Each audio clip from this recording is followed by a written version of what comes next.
अस्सलाम वालेकुम नाजरीन, कैसे हैं आप लोग। उम्मीद है कि आप सब खैरियत से होंगे।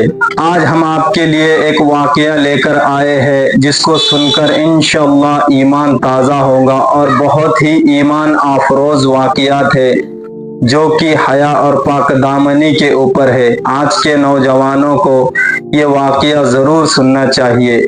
ये वाक़या मौलाना पीर जुल्फ़िकार अहमद नक्शबंदी साहब ने अपनी किताब सुकून दिल में लिखा हुआ है, पेज नंबर 81 पर। तो ज़्यादा देर न करते हुए वाक़यात की शुरुआत करते हैं। शाह अब्दुल अजीज़ रहमतुल्लाह अलैह के पास एक नौजवान दर्स लिया करता था और वो निहायती खूबसूरत, हसीन व जमील था और अल्लाह से डरने वाला था, पाक दामन था। रोज़ाना जिस रास्ते से वो जाया करता था उस जगह पर एक औरत रहा करती थी जो खुद भी बहुत ही खूबसूरत, हसीन और जमील थी, हुस्न का पैकर थी। वो औरत रोज़ाना इस नौजवान को देखा करती थी जो शाह अब्दुल अजीज़ रहमतुल्लाह अलैह के पास सबक लेने जाया करता था। लेकिन चूंकि वो बहुत ही नेक, मुत्तकी, परहेजगार था तो अपनी नज़र की हिफाजत करते हुए, ईमान बचाते हुए रास्ते से गुजरा करता था और आया जाया करता था और इस औरत उसको रोज़ाना देखा करती थी। एक दिन ऐसा हुआ कि इस औरत ने अपनी बांदी और नौकरानी से मिलकर प्लान बनाया, षड्यंत्र रचा कि किस तरह इस नौजवान को घर में बुलाया जाए। और उस औरत ने अपनी नौकरानी से कहा कि जाकर उस नौजवान से कहो कि अंदर कोई मरीज है, आप मदरसा पढ़ रहे हो, जाकर कुछ उन पर दुआएं दम कर दो ताकि मरीज को आराम मिले, जिसका सवाब आपको भी मिलेगा।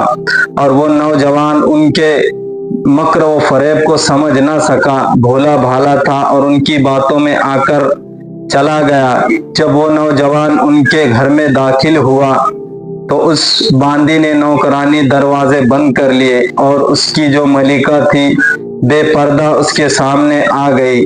तब उस नौजवान को एहसास हुआ कि वो बुरी तरह से फंस गया है, उसके साथ धोखा हुआ है, लेकिन वो अल्लाह से डरने वाला नेक था। जब वो मलिका उसके सामने बेपर्दा आ गई और उससे कहा कि मैं तो रोजाना तुझे देखा करती हूँ, अब बहुत दिनों बाद वो वक्त आया है कि हम पास पास हो जाएंगे, तो उस नौजवान को इस चीज का बहुत ही दुख हुआ कि अपने ईमान को बचाना है और वो अल्लाह से डरने वाला था। फिर वो नौजवान अपने ईमान को बचाने की फिक्र में लग गया और उस मलिका से कहा कि मुझे कजाए हाजत के लिए जाना है, यानी लेटरिन के लिए जाना है। तो उस मलिका ने इशारा करके दिखा दिया कि उस जगह पर चले जाओ। जब वो नौजवान लेटरिन के लिए, कजाए हाजत के लिए गया तो उसके जहन में एक ही बात थी कि किस तरह अपने ईमान को बचाया जाए और इस जाल से बचा जाए। तो उसने क्या किया कि वही जो पाखाना उस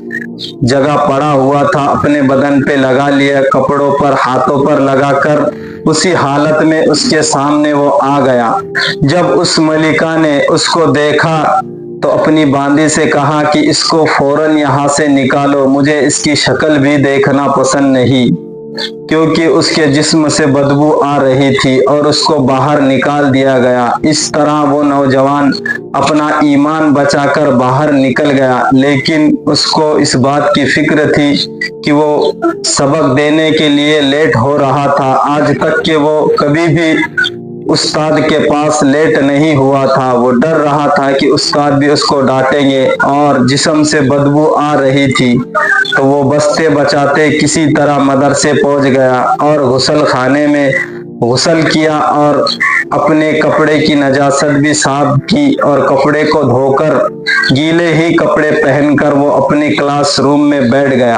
और जब शाह अब्दुल अजीज रहमतुल्लाहि अलैह सबक लेने के लिए उस क्लास में आए तो देखा कि बहुत खुशबू उस रूम से आ रही थी, क्लास रूम में इतर की खुशबू आ रही थी। तो शाह अब्दुल अजीज रहमतुल्लाह अलैह ने अपने शागिर्दों से पूछा कि आज किसने खुशबू लगाई है, पूरा रूम महक रहा है। तो किसी ने कोई जवाब न दिया। थोड़ी देर के बाद फिर शाह अब्दुल अजीज रहमतुल्लाह अलैह ने پھر شاگردوں سے پوچھا کہ کس نے عطر لگایا ہے، بہت روم میں خوشبو آ رہی ہے۔ پھر کسی نے جواب نہ دیا۔ تیسری مرتبہ جب انہوں نے یہ بات کہی تو ایک شاگرد نے اس نوجوان کی طرف اشارہ کر دیا کہ ان کے پاس سے خوشبو آ رہی ہے۔ تو شاہ عبد العزیز رحمت اللہ علیہ نے ان سے پوچھا تو اس لڑکے کی آنکھ میں آنسو آ گئے اور اس نے پورا واقعہ شاہ عبد العزیز رحمت اللہ علیہ کو سنایا۔